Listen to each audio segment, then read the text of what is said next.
সবকিছুরই যেমন ভালো দিক আছে তেমন কিন্তু খারাপ দিকও আছে। তেমনই এআই এর ভালো দিক আবার খারাপ দিক দুটাই আছে।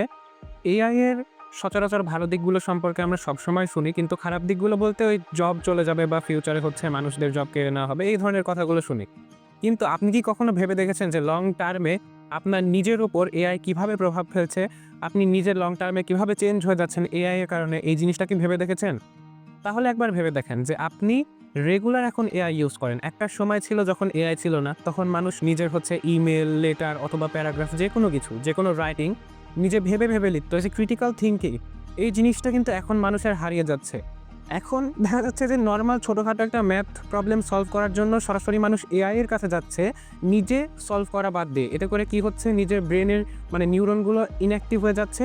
আর এআই এর যেই আর্টিফিশিয়াল নিউরন আছে সেই নিউরনগুলো আমরা ইউজ করছি ডেইলি। এমআইটির একটা রিসার্চ থেকে জানা গেছে যে এআই ইউজের কারণে নাকি বেশিরভাগ স্টুডেন্টেরই ক্রিটিক্যাল থিংকিং বা কগনিটিভ যে স্কিলটা, এই জিনিসটা 80 to 90% হারিয়ে যাবে। অর্থাৎ মানুষ সেই লেভেলের একটা খারাপ অবস্থায় চলে যাবে কগনিটিভ স্কিলগুলো হারানোর পর।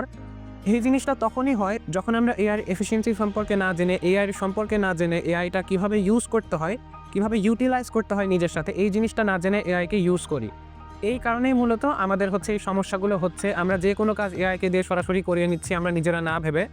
এখন আপনাদের জানা উচিত যে এআই আসলে কোন কোন কাজে আমাদের ইউজ করা উচিত আর কোন কোন কাজে ইউজ করা উচিত না। এআই তখনই আপনি ইউজ করবেন যখন আপনি একটা জিনিস করেছেন বা আপনি যখন একটা জিনিস কাজ করা সম্পন্ন করেছেন, তখন সেই কাজটার সিস্টেমেটিক্যালি কোন কোন জায়গায় ভুল আছে, কেন ভুল আছে, এটার একটা ব্রেকডাউন বা এটার একটা সিস্টেমেটিক বিশ্লেষণ, এই জিনিসটা এআইয়ের কাছ থেকে শিখে নেওয়ার জন্য, ভুলটা শুধরে নেওয়ার জন্য আপনি এআইটা ইউজ করতে পারেন।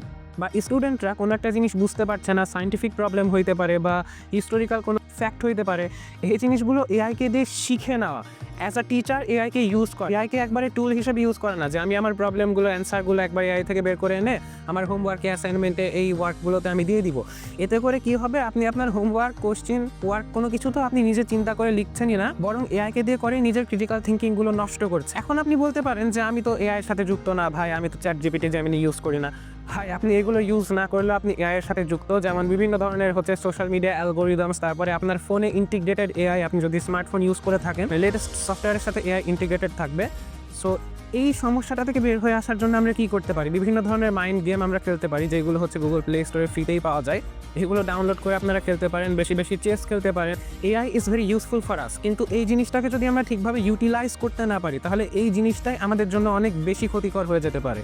অ্যান্ড এই জিনিসটা নিয়ে ইন ফিউচার আমরা আমাদের চ্যানেলে ভিডিও আনবো, কীভাবে আপনারা এআই এর সঠিক ব্যবহার নিশ্চিত করতে পারেন। দেখতে হলে সাথেই থাকবেন সাবস্ক্রাইব করে আমাদের চ্যানেলটিকে, আর লাইক দেবেন একটা, কমেন্ট করে জানাবেন ভিডিওটা কেমন লেগেছে।